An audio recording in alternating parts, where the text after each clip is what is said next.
Pak Polisi, Pak Kapolri, Bapak-bapak polisi yang terhormat, jangan sampai karena nilas titik rusak susu sebelang. Atau jangan sampai Presiden Jokowi sampai 4 kali mengungkapkan kejengkelannya melihat kelambatan dari aparat kepolisian untuk mengungkapkan kasus ini.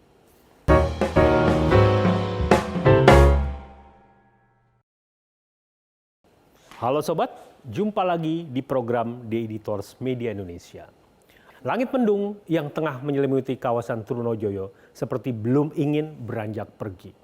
Menyebut kawasan Trunojoyo ini sesungguhnya untuk mengatakan disitulah letak markas besar Kepolisian Republik Indonesia.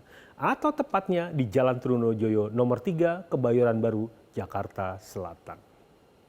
Kalau disebutkan mendung, menyelimuti, tak lepas dari keriuhan yang terjadi di markas kepolisian tersebut. Karena peristiwa polisi menembak polisi. Bahkan tak tanggung-tanggung. Peristiwa tersebut menyeret nama Kepala Divisi Profesi dan Pengamanan atau Propam, Inspektur Jenderal Verdi Sambo. Adalah Brigadir Joshua yang harus meregang nyawa akibat baku tembak dengan Barada RE di rumah dinas Irjen Verdi. Jumat 8 Juli 2022. Uniknya, ini dia. Uniknya, publik baru mengetahui adanya peristiwa tersebut pada Senin 11 Juli 2022. Misteri masih menyelimuti kematian Brigadir Nofriansah Yosua Huta Barat. Senin 18 Juli, tim pengacara keluarga Brigadir Nofriansah Yosua Huta Barat atau Brigadir Yosua resmi membuat laporan ke Bareskrim Polri. Keluarga meyakini Brigadir Yosua menjadi korban pembunuhan berencana, bukan terlibat baku tembak seperti yang disampaikan pihak kepolisian selama ini. Kalau menurut keterangan Kepala Biro Penerangan Masyarakat Divisi Humas Polri, Brigjen Ahmad Ramadan, hal tersebut harus dilakukan pendalaman lebih dahulu, penelusuran lebih dulu. Jadi dilakukan pemeriksaan dan penelusuran. Begitulah kata Brigjen Ahmad Senin 11 Juli 2022. Lebih unik lagi, 2 hari kemudian pada Rabu 13 Juli 2022, Brigjen Ahmad berdalih bahwa pada tanggal 9 dan 10 Juli 2022 sedang ada perayaan Hari Raya Idul Adha. Dengan kata lain, masalah ini ya mengikuti alur tanggal merah lah. Seperti itu kira-kira. Ada perayaan Hari Raya Idul Adha.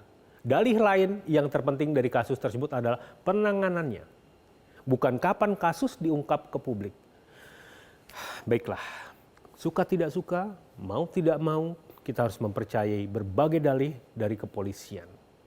Persoalannya, sejumlah dalih yang dilakukan ternyata secara perlahan mulai membuat blunder. Bahkan praktisi hukum Sandi Situngkir menilai perbedaan pernyataan kepolisian justru menjadi sumber masalah dalam kasus tersebut. Lokus kejadian atau lokasi kejadian memang di Jakarta Selatan.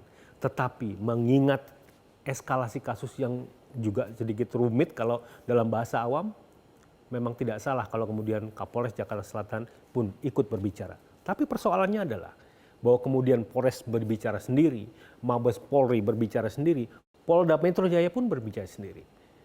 Jadi kalau sudah begitu, semua akan simpang siur dan semua akan menjadi bingung. Masyarakat apalagi. Yang harus dilakukan kalau dalam bahasa Sandi adalah gunakan satu pintu untuk bicara. Gunakan satu pintu untuk menjelaskan. Begitu kata Sandi seperti dikutip medcom.id, Kamis 20 Juli 2022. Adanya perbedaan pernyataan selama proses penyelidikan menjadi makin simpang siur dan memicu polemik di masyarakat. Melalui media sosial, beragam analisa pun muncul. Beragam cerita pun berseliweran. Beragam pihak seperti mengadu kepintaran di sana. Mereka mengacu pada keterangan-keterangan di media massa untuk kemudian dibuat analisis sendiri. Dengan begitu, banyak pihak seolah-olah menjadi analis jempolan yang paling tahu dan paling benar dalam menyampaikan informasi. Tidak terlalu salah kalau kemudian mereka berbuat seperti itu. Terlebih sejumlah kejanggalan memang menyeruak dalam peristiwa yang menyedot perhatian publik tersebut. Misal, kenapa ada jeda 3 hari dari peristiwa sampai kemudian diungkapkan ke publik? sebelum polisi merilis kejadian tersebut. Keanehan lain, warga yang tinggal di kompleks perumahan tersebut, termasuk ketua RT setempat, malah tidak mengetahui atau mendengar adanya kontak senjata dengan jumlah peluru yang dibuntakan sebanyak 12 butir. Dari jumlah itu, 5 diantaranya menembus tubuh Brigadir Joshua. Petasan yang kualifikasi petasan cabai saja, itu kedengaran kok dari jarak yang lumayan jauh. Lah pistol kok malah nggak kedengaran apa-apa. Yang aneh juga sih. Belum lagi keterangan antara keluarga korban dan polisi tentang luka-luka di tubuh korban. Justru saling bertentangan.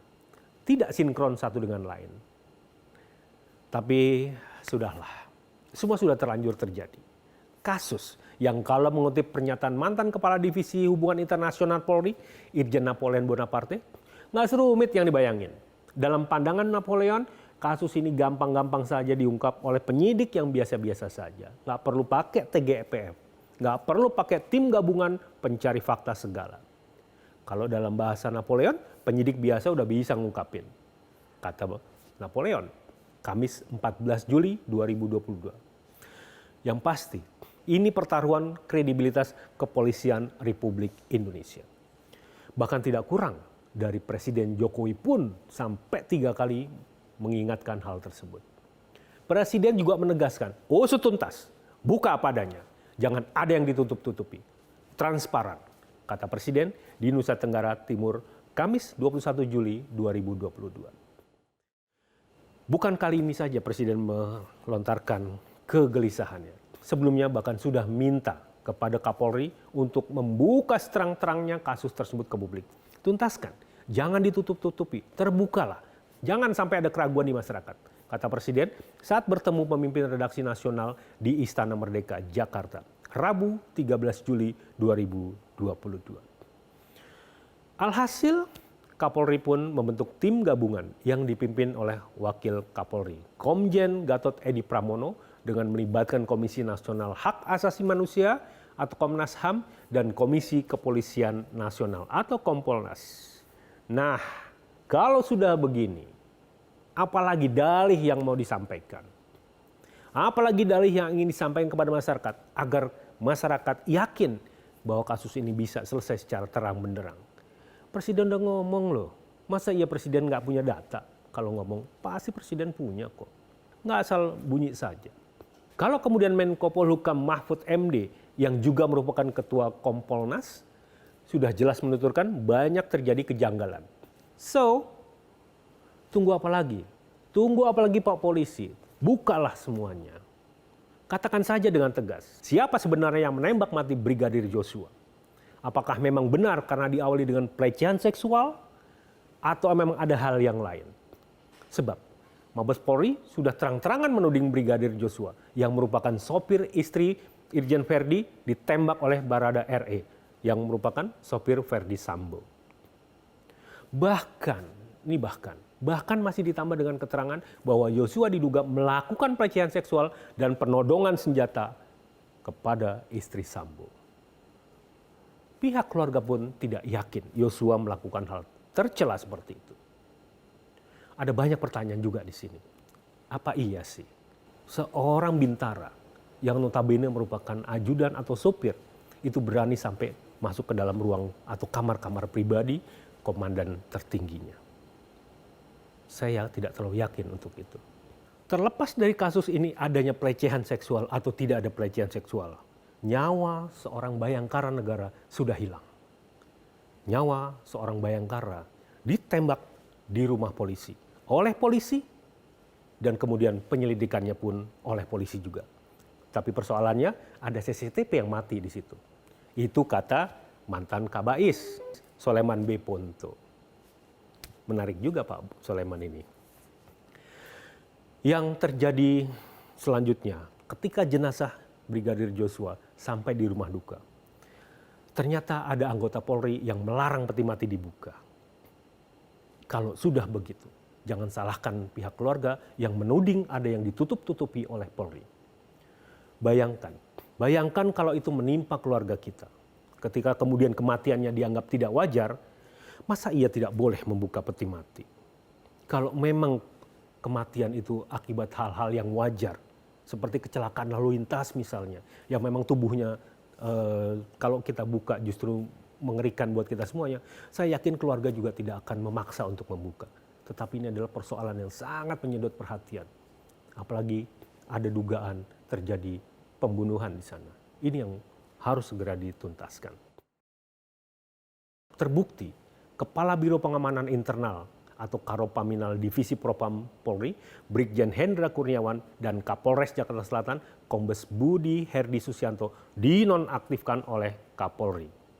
Sebelumnya, Kapolri sudah membebas tugaskan Irjen Verdi Sambo sebagai Kepala Divisi Propam. Rasanya tak mungkin Kapolri mengambil tindakan sedrastis seperti itu.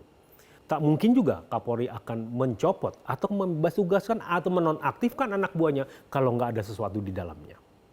Pelanggaran-pelanggaran kecil mungkin bisa dilakukan dan mungkin ada sekedar permisif di situ. Tetapi ketika kemudian seorang pejabat tinggi Polri dicopot dari jabatannya atau kemudian dinonaktifkan, pasti ada sesuatu yang di balik semua itu. Jadi menurut saya sekarang saatnya lah Kapolri Jenderal Listio Sigit Prabowo membuktikan program presisi, membuktikan bahwa polisi itu adalah prediktif, responsibilitas, transparansi, berkeadilan, bukan sekedar jargon. Dan itu sudah dicanangkan di banyak tempat, polisi yang presisi. Kita harus akui dan kita sangat-sangat prihatin dan kita sangat menyayangkan bahwa Polri sudah menjadi bulan-bulanan sinisme masyarakat dalam kasus AKB Raden Brotoseno, terpidana kasus suap saat berada di KPK. Hanya karena desakan masyarakat sajalah membuat Kapolri akhirnya memecat Brotoseno dengan tidak hormat. Brotoseno yang sudah menjadi terbina kasus suap saat menjadi penyidik di KPK masih dilindungi. Alasannya? Ya banyak orang menganggap alasannya sih mengada-ngada. Hanya karena dianggap berprestasi. Padahal kalau ditanya berprestasi, banyak anggota Polri yang lebih berprestasi. Suka tidak suka, kita memang harus melirik bagaimana kekuatan media sosial kini menjadi kelompok penekan. Menjadi kelompok yang bisa mengungkapkan sesuatu secara terang benderang. Polri bukan sekali dua kali disebut baru bergerak ketika kasus sudah begitu viral. Sudah menjadi perbincangan di banyak tempat, sudah menjadi konsumsi masyarakat sehari-hari. Kasus penembakan Brigadir J tentu pertaruhan besar bagi Polri. Termasuk ujian bagi Polri yang presisi, mengingat atensi yang sangat besar dari publik. Hukum tidak semata-mata mengejar kepastian hukum, tetapi keadilanlah yang menjadi tujuan luhur.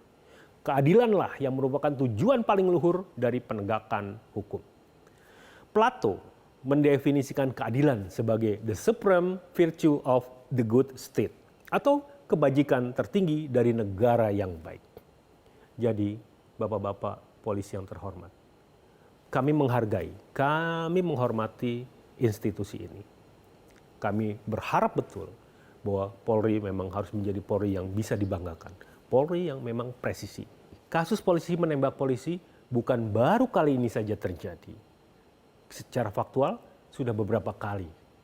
Tetapi baru kali ini yang kemudian menarik atensi. Pak Polisi, Pak Kapolri, bapak-bapak polisi yang terhormat, jangan sampai karena nilas titik rusak susu sebelanga. Atau jangan sampai Presiden Jokowi sampai 4 kali mengungkapkan kejengkelannya melihat kelambatan dari aparat kepolisian untuk mengungkapkan kasus ini.